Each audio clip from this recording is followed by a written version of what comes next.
raha nova toe-tsaina dia ianareo mpitatrana sy mpitondra ny firenena ary indrindra ianareo mpikirakira politika eto Madagasikara no voalohany indrindra voatondro tokony hiova toe-tsaina. Satria ny antony, ianareo no mitondra ary mitantana ny fananam-bahoaka, ny fananam-pirenena. Ianareo no tokony hiova ny fanahinareo sy ny sainareo ary ny fitondran-tenanareo ary ny toe-tsainareo voalohany indrindra eto amin'ny firenena. Satria ny antony dia zao, matetika voalazanareo hoe mila miova ny toe-tsaina ny malagasy. Marina zany, mila miova ny toe-tsaina malagasy. Nefa kosa aoka tsy ho ny malagasy irery ihany, vahoaka malagasy irery ihany no voatondro amin'izay fiovana toe-tsaina izay, fa ny tena ilaina ianareo mpitondra, ianareo mpitantana, ianareo eo am-pahefana, ianareo mitondra ny firenen'ny bahoaka ary mitondra ny firenen'ny malagasy sy ny harenan'ny malagasy amin'izao fotoana izao. Indrindra ny teo aloha zay efa nanao fitondrana, efa nandray anjara teo fitondrana zatra ny valapatra tamin'ny tanàna lava, ianareo no tokony hiova voalohany indrindra ary ianareo no takinan'izay le fiovana toe-tsaina izay. Raha mbola le toe-tsaina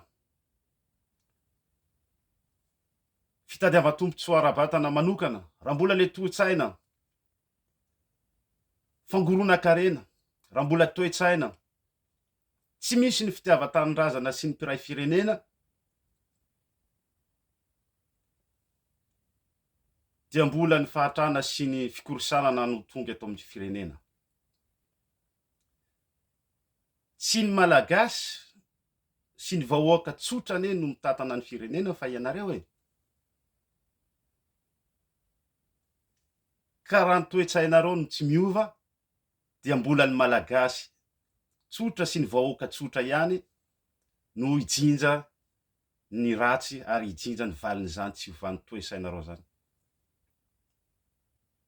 Ka mangataka ary miteny matetika eninay vai ny toe-tsainanareo malagasy. Fantatray tsara ny toe-tsainay malagasy fa betsaka ny tia tanindrazana mihoatra ny mpitondra raharaha ary tsy ny mitondra fanjakana ary mihoatra ny mpanao politika. Fantatray tsara ny toe-tsainay ary mazava tsara, matoy zahay mitaky ny fiovana, ny fandrosoana, ny filaminana, ny fankatiavana eto amin'ny malagasy samy malagasy, ary indrindra ny fampandrosoana ny firenena ho an'ny malagasy rehetra ahazo tombotsoa. Fantatray zany toe-tsaina izany hoe manana toe-tsaina faniriana ny voatra izahay. Ka angatahanareo isaky ny sanandro zany fiovana toe-tsainay malagasy zany. Eny re tompoko, ekenay miova ny toe-tsainay ary iova izahay. Fa kosa miova ianareo, satria efa toe-tsaina zatra namboletra, kolikoly, efa toe-tsaina zatra nanango-karena manokana ho an'ny tenanareo, ianareo zay nitondra ary efa nanao ary efa nanana anjara toerana politika teto amin'ny firenena. Ka ianareo io no miova ny toe-tsainareo. Satria ny antony teo ny vahoaka naneho ny hevitrany. Fa raha mbola tsy miova ary mbola mitohy ary raha mbola hisy ny zavatra teo aloha zay nampangirifiry ary namparary ny vahoaka malagasy ary nandatsaka ny malagasy tao anatin'ny haizina-tena lalina, dia mety tsy fitakiana intsony no ataon'ny vahoaka malagasy re tompoko sanatria fa ho fahatezerana.